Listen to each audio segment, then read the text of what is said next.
Good afternoon and welcome everybody to our weekly webinar. Today we're talking about co-working, reinventing the way you work. Co-working was not something that many people were familiar with more than a few years ago, and now it has become a really common word to hear. We have two amazing co-working spaces right here in our area, one in Waynesboro, one in Stanton. So we wanted to spend a little time today learning about co-working, why it's so hot, why so many people are doing it right now, and how we can all benefit from the concept. As usual, this webinar will be recorded and posted on our Facebook page later. If you have any questions during the webinar, feel free to put that in the chat function down at the bottom. You can click on that, and then we'll also try and leave some time for Q&A at the end. So I'm going to introduce our special guests today. We have Debbie Irwin, who's the Executive Director of the Stanton Creative Community Fund. Nobody around here is a better friend to entrepreneurs than the Stanton Creative Community Fund. And Debbie and her team work really, really hard. So we have asked her to moderate today. We have Hannah Cooper and Amy Leslie from the Stanton Innovation Hub and Nick Saltzman from 143 Co-work in Waynesboro. So they're going to be talking to us about co-working, about their different spaces, and just some tips and tricks we can all take away from the co-working concept itself. So I'm going to turn it over to Debbie to moderate for us. Thanks, Courtney. So like Courtney said, I'm Debbie with SDCF, and I have been around co-working for about 3.5 years now, and really have been digging into it and trying to understand the concept of co-working for the past 2 years. And so one of the cool things that I have gotten to do over these past 2 years is meet with a ton of different co-working spaces, but the coolest part is working in one every single day, other than right now. But we're looking forward to the expansion of the Stanton Innovation Hub, which you're going to hear more about later. But that's where I get to work every single day, and it has improved the functions of SCCF. It has improved our reach, and it has improved our overall connection to our entrepreneurial community. And so we know how important it is, but you guys need to know how important it is as well. So the first question we have for Hannah and Nick is, why do you think co-working is so important? You want to take this one first, Hannah? I was going to let you take it first. It doesn't matter. Let's see here. Either way, really the biggest thing behind co-working is community. Prior to all this COVID-19 stuff, when I was telling people about co-working and what it was, a lot of people couldn't empathize with how I spent 2 weeks at the house without human contact. When you work at home, it's really crazy after a while. So the biggest thing is just having a community, and having a community of fellow professionals and entrepreneurs are actually sharpening each other. I'm a big data guy. I guess I'm kind of a nerd, but so I always go to surveys. And from DeskMag Global, what they found of surveying members of co-working spaces is that 71% reported a boost in creativity, and probably most important to everybody, 50% reported higher income. So you think about that, how do they get higher income? And it's because they're constantly working on their craft, whether it's bouncing ideas about SEO and SEM off of somebody, or, hey, how would you deal with this marketing task? Having that entrepreneurial sharpness is really great. And that's what the community of co-working brings and why it's so important. Yeah, and I agree with you so much, Nick. I think that's the biggest thing is the community environment. It helps you excel your business and develop personally as well. We always talk here, we have fast internet, we have free, amazing coffee, a lot of safety precautions that we take around the building as well. So those are like easily identifiable reasons that you would want to be in a space like this. But I had written down too that lots of research shows that just being in a community environment can excel your business. It obviously helps you make lots more connections, whether it be personally or professionally, and just helps you grow. And that's something that we've seen here in the past couple of years at the Stanton Innovation Hub. Debbie was touching on that earlier. So I would say that's the biggest why, yeah. So now I'm chomping at the bit because we've got your why now, but we need to know the what. Like, what does your space look like? Why did the Stanton Innovation Hub come to be? What's happening with 143? Give us an update on both of your spaces. Amy's Yeah. raising her hand. Well, yeah, because I had one more thing to add to that last question, but then there was like this 7-year-old here talking to me about very important things because I'm working from home. I just wanted to add, like, everything that they said is absolutely true, and definitely the heaviest sentiment that I hear is all about community and support. But there's also one thing that makes, I would say, both 143 and the State Innovation Hub unique. So many co-working spaces are located in these very big cities. And the fact that we are in more rural areas means that some things that we can bring are a little bit different than in the middle of Chicago. And so the community and the support aspect is huge. But there are people who live in the county whose internet is horrific. Or there are small businesses or entrepreneurs who really just need a nice space to host their clientele. And we have beautiful conference rooms for that. Or there are people, so there are some of these very pragmatic pieces that are kind of the nuts and bolts of the building in terms of fast internet, conference room, a desk to sit at that doesn't have a 7-year-old approaching it. Some of these really practical pieces of it are overlooked sometimes, but to someone who's way out in the middle of the county that doesn't have internet, it's a game changer, and so I just think that's an important aspect of why co-working is important in our specific area. Carry on. So I think that just leads right into that question of like, what's your space look like? What is it like to be at 143 and what is it like to be at the State Innovation Hub? What do you guys got going on inside them? Well, I was going to save this till the end, but we do have some pictures we can share. We can share them now or we can share them later. I will start off by saying we do have lots of accommodations here, including the free lovely coffee. But we really try to make this space an environment where people can thrive. And so, it's definitely, our space specifically is a good mix, I feel like, of modern and historic, in addition to, and maybe a lot of people don't know what co-working is. So we have a large space downstairs with a bunch of desks throughout the space where you can rent a co-working desk for the weekend if you want to, or you can have a desk that is your own.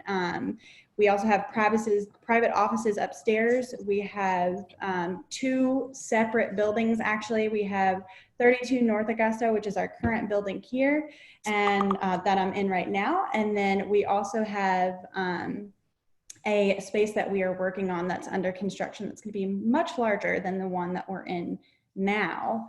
Do you want me to show some pictures, Debbie, or do you want me to wait until the end? Nick, do you have pictures too? A great set of floor plans we can share. So go ahead. So yeah, go ahead and show us like what it's like being in your space, because you can explain it really great, but I think pictures and floor plans really help us understand like what I can expect if I need a place to work, especially as people are starting to get back out and into the workforce again. Yeah, absolutely. All right. Let's see here. Oh, hold on. All right. So these are in no particular order. Can you guys see my screen okay? Great. So this is actually in our new building. This is our library. So this is a common area space that can be utilized. So there are, as I mentioned, private offices, but we do have common areas, the kitchen, we have a rooftop, conference rooms, library. Amy, if I'm missing anything, please jump in. Rooftop deck. Rooftop deck. And conference rooms. And this is I just added some cool pictures in here as well. So this is our solar panels on our roof of the new building. This is actually where Mary Baldwin University is gonna live. We have their communications department with us, and then we also have a classroom that they'll be utilizing. And I'm sure as we talk a little bit more and Debbie asks us questions, one of the biggest things is you're going to have in a co-working space resources at your fingertips. So you're going to have professionals that can help your business grow. It's not just the friend relationships that you're going to make, but it's also all of these resources that you'll have to help you, SCCF being one of them. If you want to excel your business and take a business boot camp, that's a great example of something that's going to be taking place in our building and has been taking place in 32 North Augusta. So this is our current space here. This is a common area. This is our kitchen where our coffee is. We have snacks and vending here. A lot of people like to congregate here, and you can take your lunch here, kind of relax and hang out, or meet with a client right here in the kitchen. We'll have one as well in the new space. This is an example of a conference room. Amy, I snuck some pictures of you in here. We have whiteboard walls, very interactive space as well, and all the technology you could dream of to make a meeting successful. This is just a cool picture of one of our office spaces that is furnished. So yes, this is in our current space as well. This isn't in our new space. And we have office spaces ranging in size where you can have one that kind of just accommodates yourself pretty comfortably to multiple people. This is kind of our floor plan of when you first walk into our phase 2, our new building, 11 North Central. So this is actually what we call the warehouse, and this is where the kitchen's going to be. They are actually working on the mezzanine right now as we speak. There's going to be lots of tables, chairs, places for people to hang out and get some work done themselves if they want to. And then back here, we actually have a game room. So there's like a fun component to it as well. And this space can be rented for anyone in the business community that wants to host an event here. We have that option available. And we have that option available in a lot of our community or common areas. So this is like if you chop the wall on one side and looked in, all the white that's in the foreground, that's the entire kitchen area. Mm-hmm. And then above the mezzanine, there are 4 private offices and a conference room. Below the mezzanine is open co-working space and a conference room. This is a little sneak peek of our new space. This is actually the 3rd floor. It was the 1st floor to be complete, and they're finishing off the 2nd floor right now, and they've started on the 3rd. So I just like this shot because we have a lot of fun detail lighting fixtures. It just makes you feel like you're not in Stanton, like you're not in the Shenandoah Valley. It's so different than what we're used to, and it really, the atmosphere, not just the energy of our members, but the atmosphere that you walk into just makes you want to be able to create. It makes you feel like you can work harder. At least that's my take from it. This is a cool little snapshot. This was actually about 2 hours ago, if that, of some steel beams being moved for our mezzanine that's being built as we speak. So I did just like a quick 5-second time lapse. Kind of a cool little snapshot there. This is a almost finished product of what those little phone booths look like. So we have one that's a high top, and then we have 2 that are low top. So if you guys wanted to come and have a meeting in a little bit more of a private space or have lunch with a friend here, you could. It's a great little space to meet. And we have these kind of little nooks and fun things all throughout both spaces. This is a view from our rooftop and our rooftop. So this is kind of a nice little view of Stanton that our members will get to use and that our community will get to use. This is another space that will be open for the community to rent or reserve as well. And I think that's all I got. Sweet. Lots of great accommodations. Oh, one more. I'm sorry, I gotta show you guys this, 2 more. So this is our co-working space in phase 2 at 11 North Central. So this is where a lot of our co-workers will reside. And then the bottom floor is primarily private offices and the common area kitchen space. And then 3rd floor is private offices as well. But cool little snapshot of that. And then this is just another great light fixture as I'm like talking about the atmosphere. It's kind of cool to have these details in your space. So it's all coming together and we're so excited about it. That's as you step off the elevator on the second floor. Mm-hmm. So I know that all of the coworkers at the Stanton Innovation Hub are like chomping at the bit to get in the new building, and we're really excited to see where that's going to go. And but one of the exciting things is that, well, Stanton Innovation Hub is a space that can service more than just people in Stanton. There's also one in Waynesboro now, which is really important because I do have a lot of entrepreneurs over there as well. I know that we always talk about the divide between Waynesboro and Stanton, but I take my kid to Waynesboro every day for daycare, guys. It's a 45-minute round trip for me to take my kid to daycare and then come back to my home office. Like, having Stanton Innovation Hub close to me is great. So I can only imagine what it would be like for Waynesboro people if they are always coming to Stanton as well. So like, this is a really needed resource. So Nick, take it away. Tell us all about 143 and what's going on over there. Absolutely. So probably one of the coolest things that we just recently uncovered is that we found our building was the historic fire department #1 in Waynesboro. So it's really cool. Like I said, a bit of a nerd, so I really like the history behind it and finding that out. We actually just exposed the stained glass to the street. We're actually going to leave that in place there. But really neat. What we're all about is we're a micro social mission driven co-working space. So just like we kind of touched on earlier, a lot of the spaces that you see nationally and in the bigger cities, these things are warehouses. These are like 20, 40, 50,000 square feet. But what we focus on are going to be more the connections and having a curated community of entrepreneurs and professionals to kind of help them succeed. So going with that, let's see how successful I will be at trading screens. In line with that, we underestimated the demand. So originally, we were just going to use the first floor for co-working.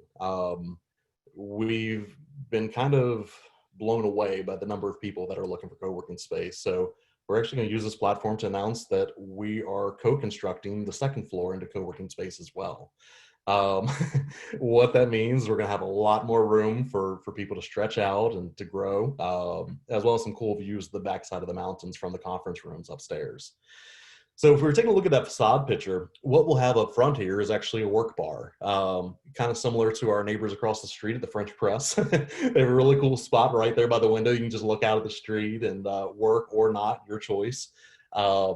And one of the, past the historical aspects that we have in the building itself, one of the neat things we're doing is we wanted to show our commitment to small business and show our commitment not only to small business, but local business. And we actually have a local craftsman that's going to be making all of our tables, all of our conference tables, our work bars, literally everything other than the chairs, because I don't know if he messes with roller chairs. But so it's kind of neat that we have that. It was a bit of a bummer at first with all the coronavirus and COVID-19 stuff, but we've actually used this opportunity to decide what we're going to be and change some things around a bit, from opening up the second floor of the space there to understanding what we're going to do environmentally to address any concerns and things of that nature. So we're pretty excited and we're back under construction again and ready to hopefully be open this summer and help everybody out.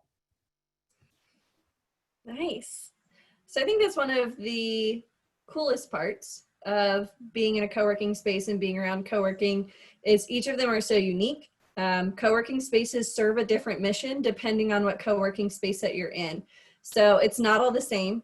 There are like some franchises of co-working spaces, but usually they're owned by an individual entrepreneur who wanted to get out into the community and have an impact on the community. And so usually they're one-offs and they have a special feel each time that you're in one of them. And I think that's one of the best ways to really get in touch with your community. So I want to start digging into some questions that we often get from our entrepreneurs about co-working spaces, because it's more than just sitting at a desk and being around other people. There are actual researched benefits of working out of a co-working space in terms of mental and emotional health for entrepreneurs, as well as what entrepreneurs can do within a co-working space. So can you guys talk a little bit about what you've learned about the benefits for entrepreneurs, and we'll talk about remote workers later, but the benefits for entrepreneurs that are outside just that community piece? Yeah, I mean, that same report that we were referencing earlier, we found that 68% of the members surveyed in co-working spaces report improved health, focus, and productivity. Granted, all these were done prior to the COVID stuff, but, in reality, even nationally, we're not hearing that there's health concerns with being in these spaces. It seems like a lot of the owners and management have been really proactive in making sure there's clean, safe spaces. And a lot of these are still open for business and they're being successful with it. So, I feel like the biggest thing that co-working offers, especially for remote workers or entrepreneurs that are working at their home or in a small office somewhere by themselves, are the emotional well-being. You can only talk to your dog so much. Granted, we have a lot of webinars and stuff that we can do now where we can interact with people, but really just having a sounding board, even if it's somebody just to say hi, and ask how their day is going, and have someone genuinely interested in how you're doing. Those are huge. So I think that's one of the biggest things that the co-working space offers. And I completely second everything that Nicholas is saying. I have actually been coming into our space for the past week and a half now. And the first thing that our members say when they do strike up a conversation is, I'm so happy to see another person here. I'm so happy to be able to talk to someone that is in this space. And so as we have seen people trickle in slowly, we're keeping that in mind. I mean, that's one reason why I was attracted to the Stanton Innovation Hub, just for the camaraderie and the energy that everyone here puts off. But I feel like the moment that you walk in the door, someone's going to say hello to you, and it's an automatic way to build a relationship, whether that be professionally or a friendship.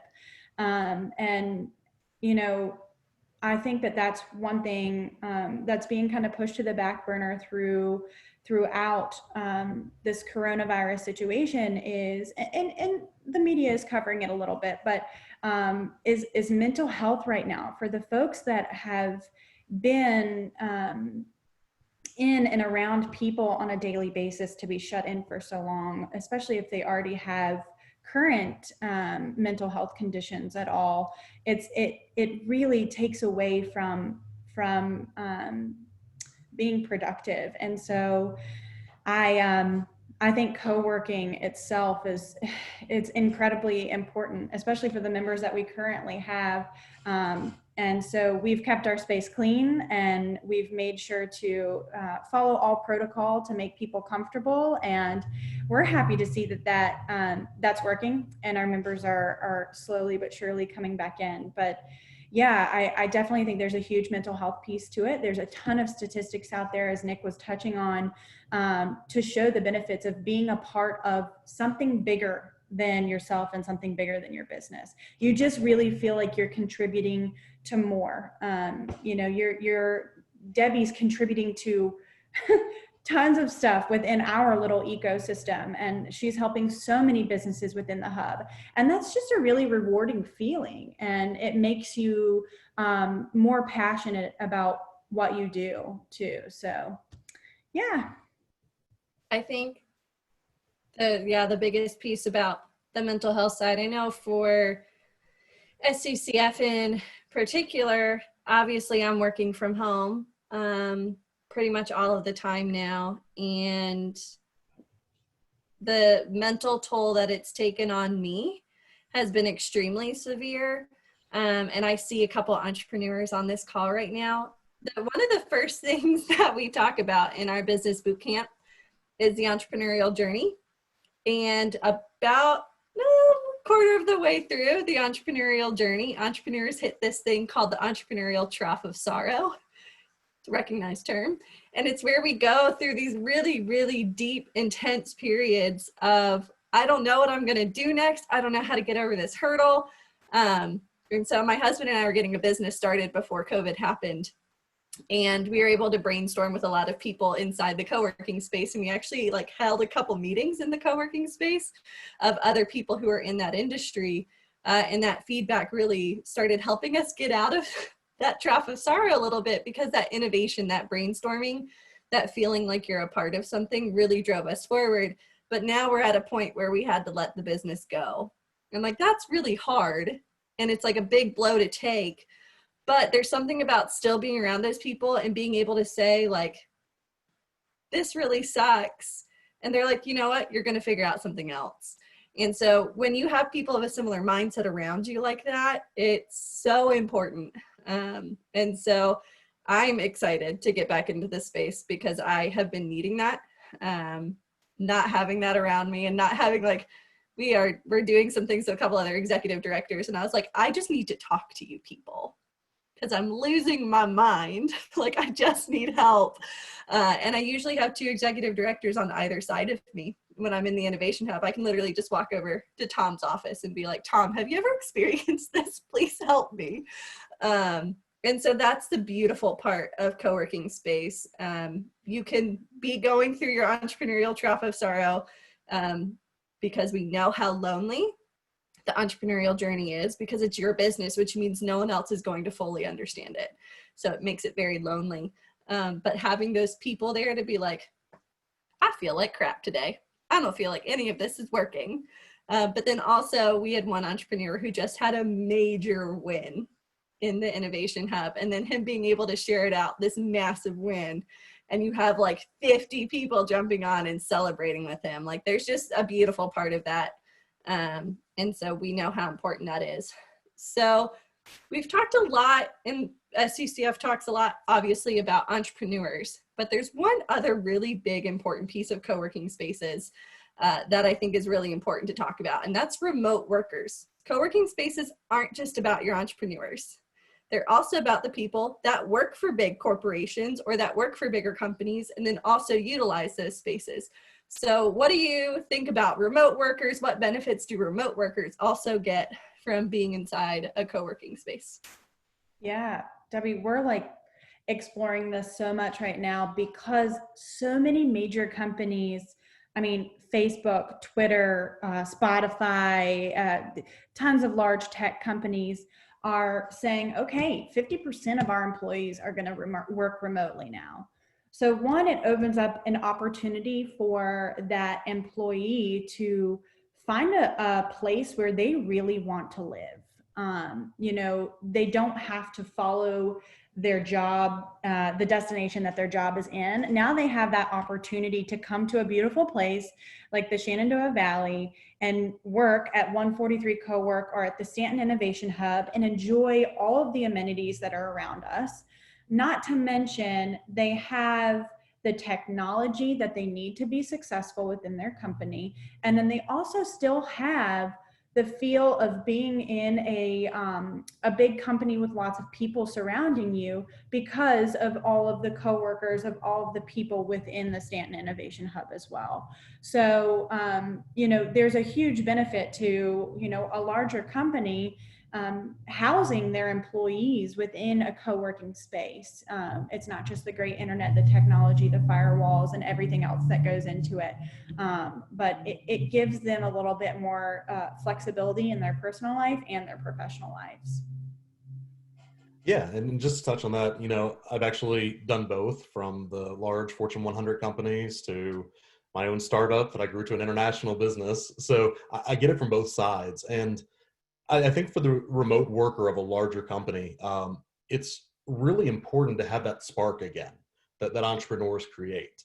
The business acumen that you earn with a large company and being a remote worker is unparalleled. I mean, I learned more in a few years with with that company than I ever learned in school. So, you know, it's amazing what you get from that. But the issue that you have to look out for, especially being a remote worker for a large corporation, is becoming complacent. And that complacency will hurt you not only professionally, but personally as well. Like if you're used to going in, just doing the same project every day at your home, yeah, it's cool. You can do it remotely or wherever you want, but in reality, it gets really boring.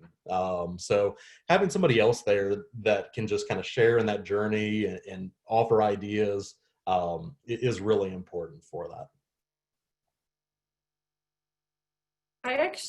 Nick, I actually want to hear more about your story. What led you to start a co-working space? Because you've had 2,700 different paths in life. Yeah. Well, I actually brought up a little slide that we can share that. Perfect. I want to hear more about how you got into this. Yeah. So, I was a Army veteran, service-connected disabled. So when I got out, I was in the infantry. So it was really just, I call it lack of options that helped me get into the technical field. I just didn't know what I was going to do. I knew I had some skills. So I got involved with that Fortune 100 company is Best Buy. They announced they were getting rid of their contractors nationwide. And they needed people with some experience. And I don't know, I had a ton of experience, but we could at least lead a team and do some things like that. So did that for a while, was 100% remote, based out of my house, had more hotel points I'd ever be able to utilize on the personal side. And one day had that man in the mirror moment and just said, I can do this for myself and I can do better. The better part is hard as an entrepreneur at times, especially when you're bootstrapping a business. But eventually I grew from my basement to a single room office in Charlottesville to having an office complex and warehouse and serving clients nationally as well as in a few foreign countries. Just last year, I kind of realized that I no longer had new goals for the business, and that was a very dangerous place. Like I just spoke about with remote workers and having complacency. Having complacency as an entrepreneur means that you just have a job. So very dangerous stuff. So sold the business, and really the co-working started as just my love for the community. I said, if I'm able to do this, if I'm able to go to London and service clients, there's other people in this area that have these talents that just don't have the network or the resources in order to extrapolate those. So that was where I kind of came up with the 143 co-work. The 143, of course, is the building address, but it's actually old pager speak for I love you. And the reason it's the I love you is behind what we're doing really is that we're a social mission driven business. For every 3 memberships that we have, we're going to give a day of co-working to teachers, first responders, veterans, and healthcare paraprofessionals in the area, as well as a lot of other give backs that we're doing. We actually just had a Stanton Augusta Waynesboro Small Business Resiliency Grant that we did in conjunction with Schnitzhofer Engineering, where we just gave away some funds for local small businesses. And, and really this is my opportunity to give back, but truly I'm already getting back more than I'm giving in. Just doing a tour yesterday, you're talking with another entrepreneur and hearing some ideas that he had, and he was, listening to my background, and he was like, oh man, we should get together and collaborate on this. I was like, oh yeah, that's great. So these connections happen all the time. And that was kind of the driving force behind 143 Co-work, is not only give back to the community and to help catapult these entrepreneurs and remote workers in their careers professionally, but to give them a place to do good as well. So they're not only just looking out for themselves by having a membership with 143 Co-work, but they're looking out for the other people in the community that can certainly use the help. I love that. And you and Hannah touched on it a little bit, of finding that hidden talent that exists within the Shenandoah Valley. Because there's a lot of extremely talented people here and a lot of people that are working to get to those technical levels. And we have a lot of workforce development happening around here. So how does co-working help drive the success of an entrepreneurial ecosystem? And how does it help drive workforce development as well? I think the biggest thing is, just like Hannah touched on earlier, is having the resources, or Amy mentioned it as well. Having good internet service. Having symmetrical gigabit internet is something that Charlottesville just figured out a year ago, and they haven't figured out for all of it yet. But having capable internet service to host these webinars, to attend functions remotely and do things like that is huge. But also creating a peer group. If the 5 people in your life have never made it outside of the city limits of Waynesboro their entire life, you don't know what's out there. But, with meeting with people that have done stuff internationally and have conducted business there, you've now expanded your knowledge base by proxy. So I think that that's really where that helps, is bringing the talent that's here that is capable of competing on the national and international stage to that area through network and through education. Yeah, I agree with Nick too. And another thing that popped into my mind too, that we do here at the Stanton Innovation Hub, and a lot of co-working spaces do, is they provide professional development opportunities.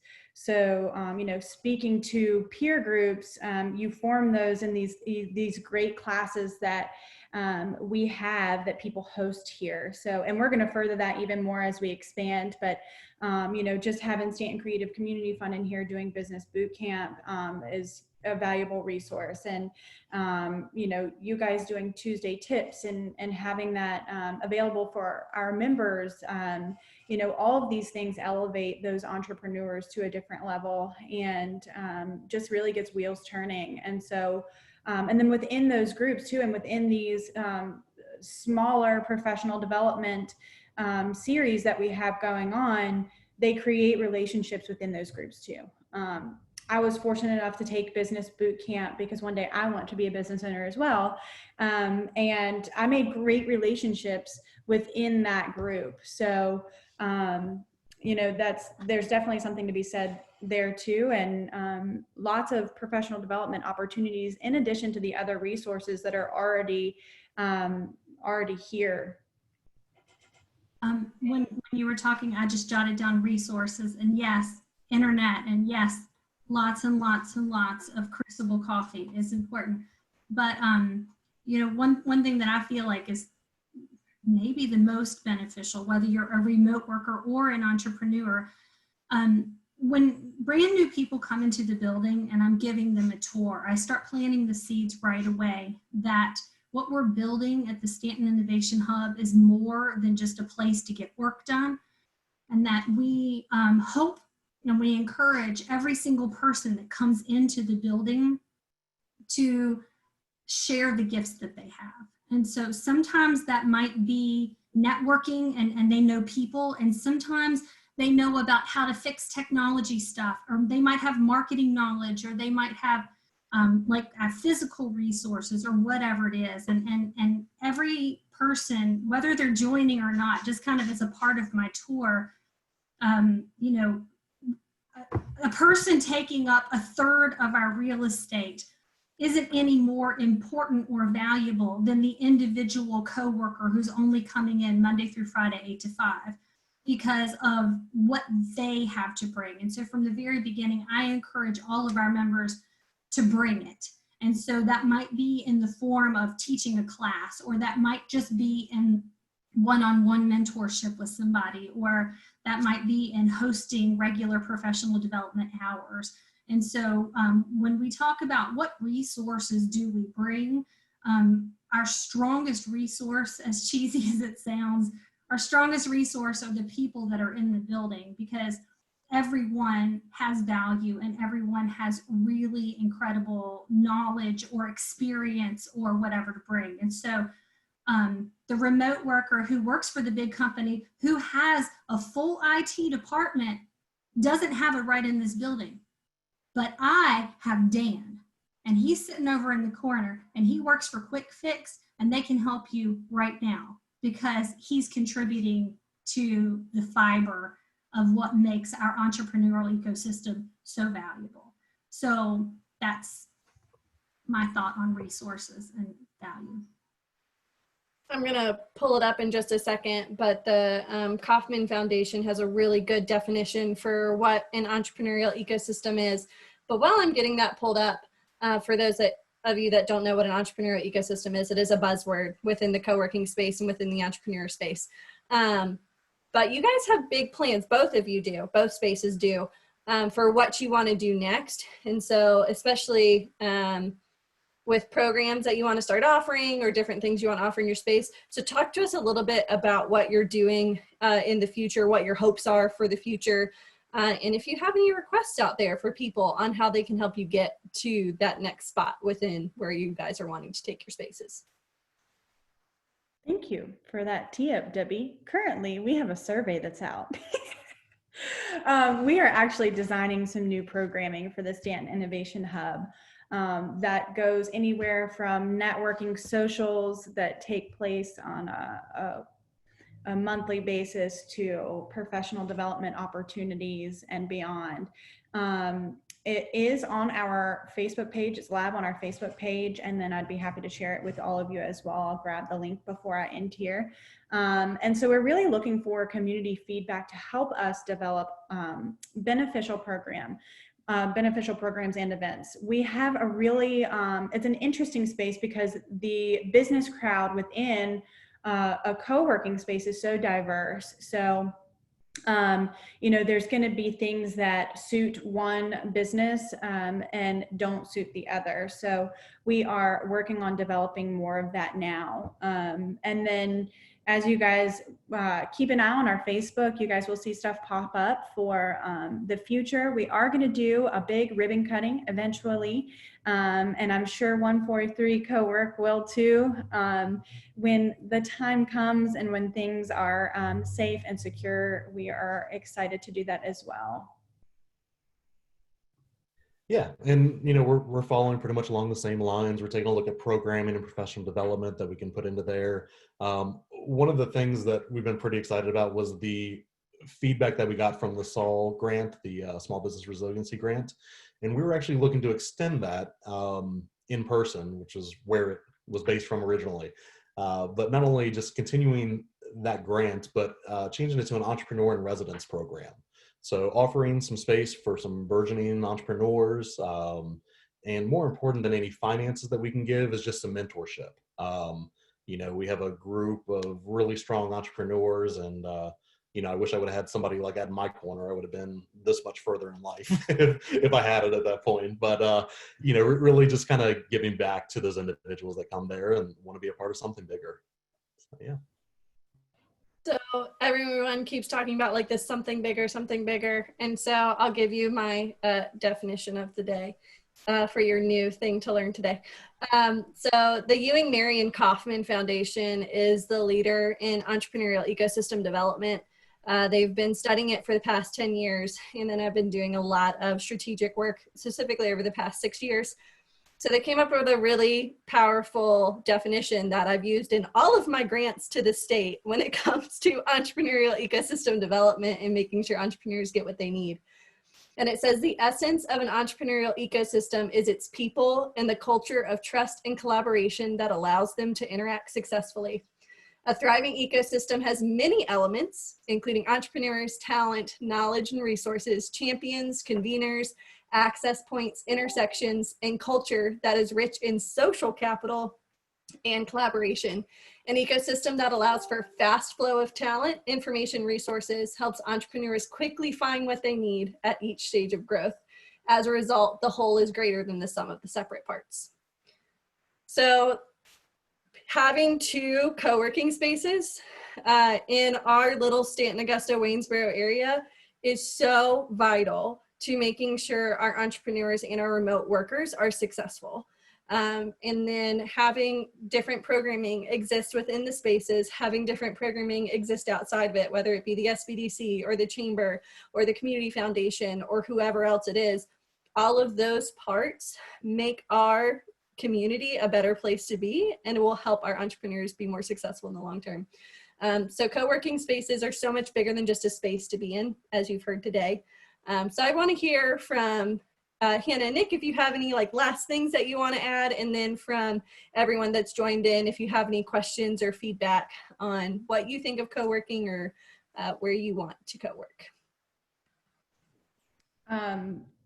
One more little amenity that I didn't touch on for us is we are going to have Stanton's first and only green space park in front of our building as well. So we are going to start construction on that soon, and it's a really exciting project because there's nothing like that within downtown Stanton. So it is going to be open to the community, and we'll also have fun events and things like that there. And we hope to partner with the Visual Light Theater at some point and do some outdoor movies. But that's another amenity to this place that makes it kind of unique, is that we're bringing this little green space to downtown Stanton for the community to use.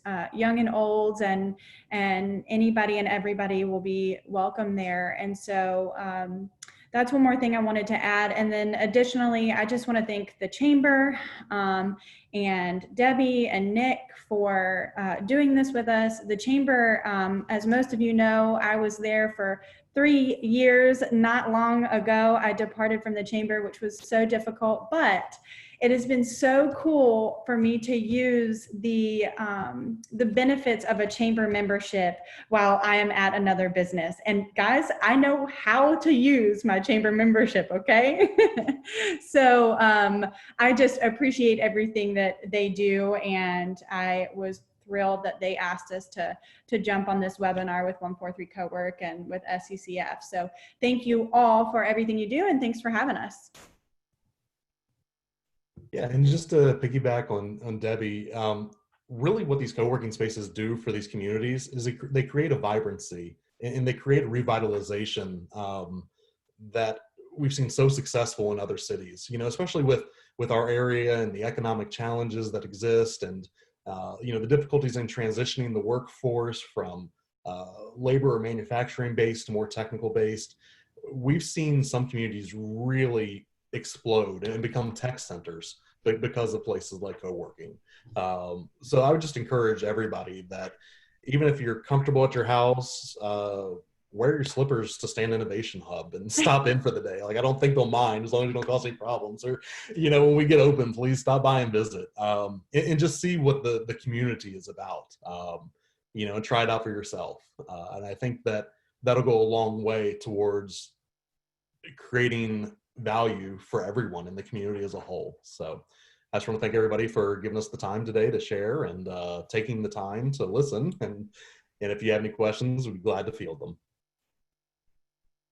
That's awesome. Thank you guys so much. This is a lot of fun, and I loved hearing about both of the different co-working spaces. I've, of course, been to the State Innovation Hub since it's been open for a while, and we've been following Nick on social media to see his updates and progress and the cool stained glass. I can't wait to see that one in person as well. I don't see anything in the chat, so we will wrap it up there. Thank you so much to Debbie. Oh, Kelly's yes. raising her hand. What's up? You're muted, bub. Hey, can I ask a question? I was typing it, but it was really long. Can I ask still, sure. or is it okay? Absolutely. Hi. So we've been working, you know, mainly remotely with a few people in the office from time to time, trying to stagger it as much as possible, wearing our masks. And we can figure out how to have like a digital meeting around a certain topic. But what we're losing is the happy accident of I run into you in the kitchen, you're in a different department, and I find you're doing something that if I just tweak, we can work together and make something better than the individual work. And so I'm trying to figure out how we can recreate those kind of moments digitally. Like, is it from 9 to 9:30, there's just an open Zoom, and if you wander in, you wander in. And I'm wondering if there's anything from the co-working space that we can learn from that we might be able to adapt for our use. I think Amy can talk on this really well. Amy's our community manager, and she's just got it down. So go ahead, Amy.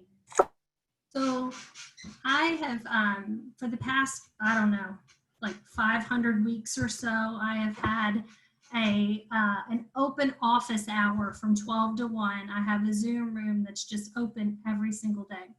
I've actually found that to not be terribly effective. Not a lot of people show up to that. With that being said, though, I think just knowing it's there gives a lot of people comfort, even if they're not using it. So a lot of times I'll have it open on my phone, and I just have my phone propped up in my kitchen while I'm making my lunch. So it doesn't really change or affect my day a whole lot. And then sometimes people will just stumble in there, whether it's to ask a question or to be like, hey, what are you eating? What are you doing? You know, like, so that really is a two-sided thing, and you decide if it's worth the cost for you. So not many people show up, but I do believe it gives a lot of comfort just knowing it's there if they need it. With that being said, Sorry, go ahead. with that being said, the thing that has been the most effective for our space is every single week we host a coffee talk. Now, before we had all of the Corona stuff, we hosted a coffee talk like once a month or so. And it's a very informal gathering. I usually showed up with donuts and people would gather, and we would give a few updates here and there, but really it was just an opportunity for the members to talk together. We have translated that to an online platform. We've moved the times a few times. And so for us and our space, what is working the best is 10 a.m. on Thursday morning. We have coffee talk. It's every single week, and people know that every single week they can count on that. Within that, I send out one email every single week being like, here's what you missed at the last coffee talk, with like a screenshot of who was there, like fear of missing out kind of stuff. And any like important information that might have come from it. And then here's the time for our next coffee talk we hope you can join. Similarly, the thing that has been the most effective is a calendar, a Google Calendar with a push notification for each coffee talk. And so we have gotten a lot of good, not only conversation, but like a lot of good participation and a lot of really just authentic conversations. But I'll also add to that, I'm making sure that it's not always just hub people that are talking. Like in the very beginning, we'll take some time for business, but then I'll kind of behind the scenes, I'm giving some permission almost. I'll be like, okay, hey, Kelly, this week, do you think that you could just like facilitate a little piece of it? And sometimes the people have a real authentic question to pose to the group, and it has resulted in some beautiful conversations. And other times it's way more casual, like, so what'd y'all do this week? But just hearing from different voices and knowing that that time is there consistently, and you can count on it. And you know, there's some people that are there every single time, and then there's some people there that are like every other time or whatever. So you can't have the chance encounter by the coffee pot, I don't think, in this digital thing. But if you just set this like very rhythmic, very dependable, you know, and don't change the time too much. That's a mistake that I've made, that I'm just trying to find the right one. But now that we're set, I think we're set. And we've had as many as like 25 people come to these things, and it's like amazeballs.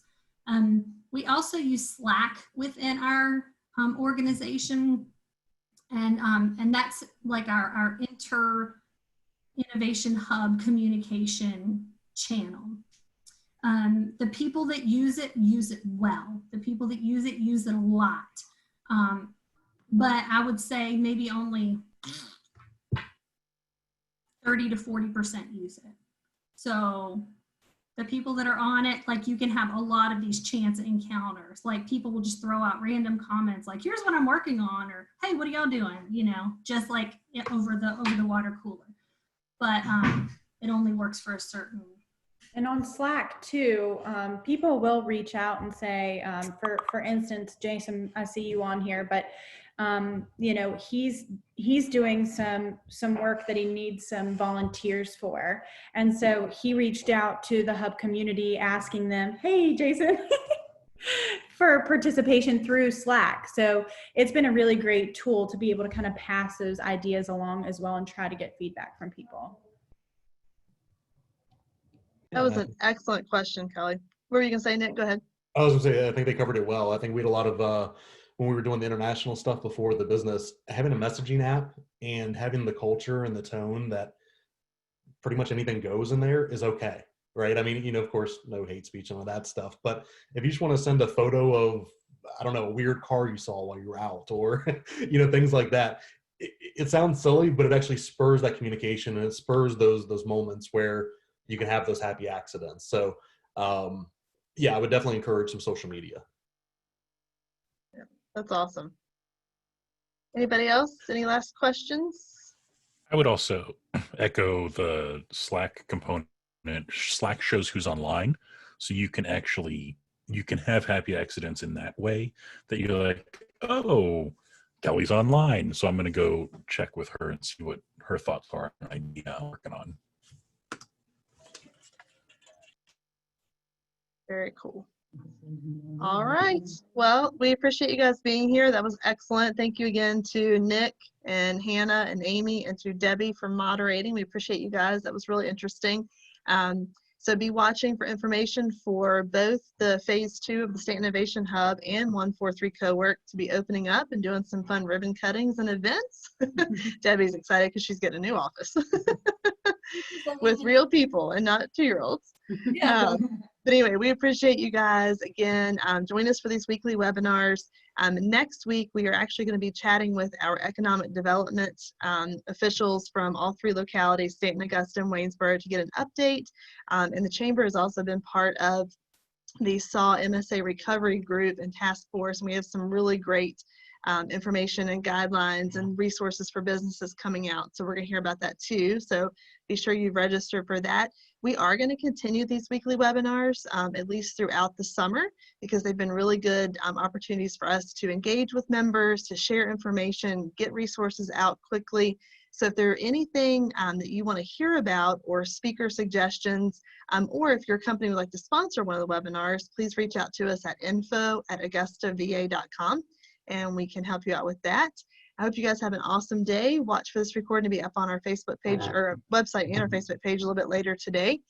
We appreciate you, and have a great rest of your week.